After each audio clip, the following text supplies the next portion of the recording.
Hi dear friends, स्वागत है आप सबका रैंकर गुरु में। आइए आज हम लोग लाभ और हानि का और कुछ उम्र संबंधित प्रश्न को देखेंगे जो कि सभी परीक्षाओं में पूछ लिया जाता है। तो देखिए, पहला प्रश्न है, राम ने 2 गाय प्रत्येक को 3080 रुपये में बेची। एक गाय पर उसे 12% की हानि तथा दूसरे पर 12% का लाभ हो तो उस व्यापार में उसका लाभ या हानि प्रतिशत आपको बताना है। तो ऐसे केसेस में जब समान विक्रय मूल्य दिया हो दो वस्तुओं का और एक पर हानि हो रहा हो और एक पर उतना ही लाभ हो रहा हो, तो इस केस में हमेशा क्या होता है, लॉस यानी हानि होता है। क्या होता है? हानि। और वो हानि कितना होता है, देखिए कितना आसान है। जो ये सामान्य मूल्य हानि और लाभ दिया हो उसका स्क्वायर कर लीजिए, आप भाग दे दीजिए 100 से, आपका आंसर आ जाएगा। तो 12 का स्क्वायर 144 और 100 से जब भाग दीजिएगा तो 2 अंक छोड़ के आपका डेसिमल लग जाएगा दाहिने तरफ से। तो 1.44% की क्या होगी? हानि होगी। आई बात आपको समझ में? जब दो वस्तुओं समान मूल्य पर बेचा जाता हो और एक पर जितना हानि प्रतिशत हो रहा हो और दूसरे पर उतना ही लाभ प्रतिशत हो रहा हो, तो इस केस में हमेशा हानि होता है। और वो हानि होता है वो दिए गए समान प्रतिशत का स्क्वायर और 100 से भाग दे दीजिएगा, डायरेक्ट आपका आंसर निकल जाएगा। चलिए नेक्स्ट प्रश्न पे चलते हैं दोस्तों। 6 साल पहले ए की उम्र बी की उम्र की 2 गुनी थी। यदि उनके वर्तमान उम्र 4:3, ये 4:3 है।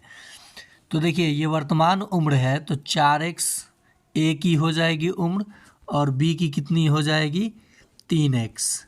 अब कह रहा है 6 साल पहले ए की उम्र बी की उम्र की 2 गुनी थी।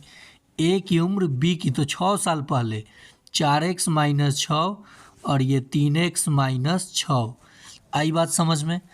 अब देखिए, ये उम्र इसकी दुगुनी थी ये, तो इसमें 2 से गुना कर देंगे तो बराबर हो जाएगा।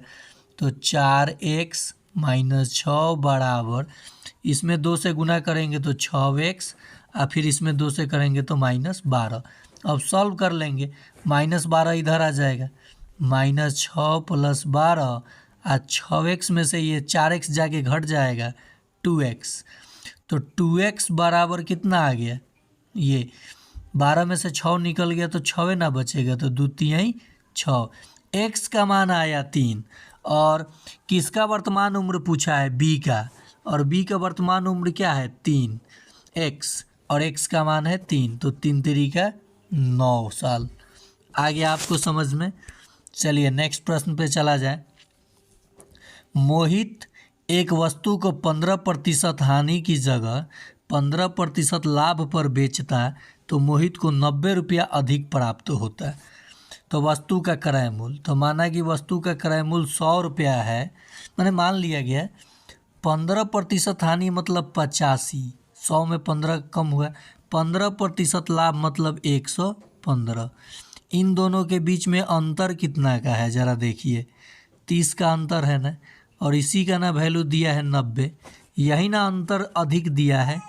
तो 30 तिहाई 90, 1 यूनिट का मान आया 3, तो 100 यूनिट का मान क्या आ जाएगा? 300। यानी वस्तु का क्रय मूल्य क्या हुआ होगा? 300 रुपये। चलिए और प्रश्न देख लिया जाए दोस्तों। जैसे एक वृत्त की त्रिज्या, चुप हो जाओ बेटा, त्रिज्या 10% बढ़ा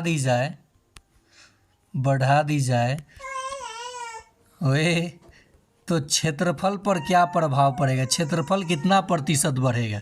जब इस प्रकार का आपको प्रश्न मिले तो बढ़े हुए क्षेत्रफल का डबल कर लीजिएगा।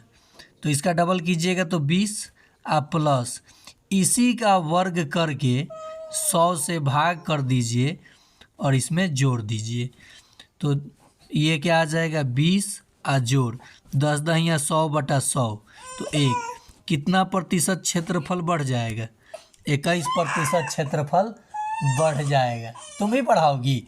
देखिए, कनक भी आपको पढ़ाना चाहती है, पढ़ाएगी बेटा? पढ़ा दो तो आ जाओ, आ जाओ आ जाओ आ जाओ, पढ़ा दो। देखिए फैन बंद किया हूँ इसलिए गर्मी के कारण ये चीख रही है। तो फिर हम लोग अगले पार्ट में और इसका जो वीडियो है, अब देखिए यदि एक वृत्त की त्रिज्या 10% घटा दी जाए तो क्षेत्रफल पर क्या प्रभाव पड़ेगा। तो वही काम कीजिएगा, केवल यहाँ माइनस कर देना है, ठीक है। स्क्वायर की डबल कीजिएगा और उसके स्क्वायर में 100 से भाग दीजिएगा और घटा लीजिएगा तो आपका आंसर आ जाएगा 19%।